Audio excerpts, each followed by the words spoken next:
धेरै ठुलो आउँछ अब हाम्रो भोइस ठुलाएर ठिक छ बब्बाल हिपहप दुनु दुनु तिम्रो यादमा कति रुनु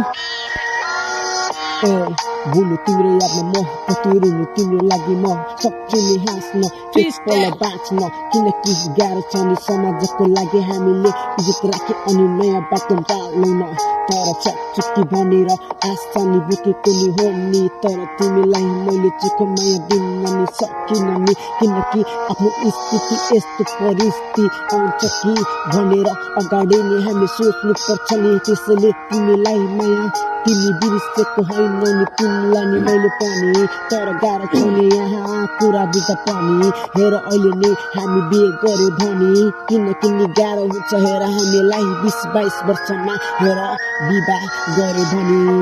गाह्रो हुन्छ नि सक्दिन कति रुन अब सक्दिन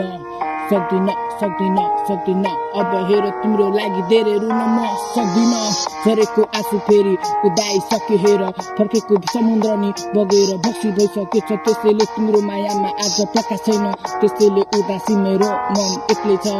भावनाहरू सबै तिमीले चुसिगा छ फर्केको माया पनि उदाइ रहिरहेछ के गर्ने साथ छोडी गयो त्यसैले जिन्दगीमा आज सबै कुरा अस्तित्वबाट जानुपर्ने छ अब च्यान घाट जिन्दगी हुन लाग्यो बर्बाद जब तिमीले छाडे बिच बाटोमा मेरो साथ खराब हुन थाले त्यसपछि खान थाले मैले ट्याप स्याप त्यसपछि तिम्रो लागि गाउन थाले ऱ्याप झन हुन थाले मान्छेमा ब्याड ब्याच कसैलाई माया गरे थियो त्यो पनि स्याड रोहिरहन्थ्यो म तिमीलाई सम्झी कहिले नि सम्झी के भयो आज मन प्रसन्न हुन्छ कि तिम्रो थोप्रा जब मेरो आँखा सामु देख्छु कि भन्ने लाग्छ नि सपनीमा तिमीलाई मात्र देखिरहन्छु नि आँसु झारेको झारे म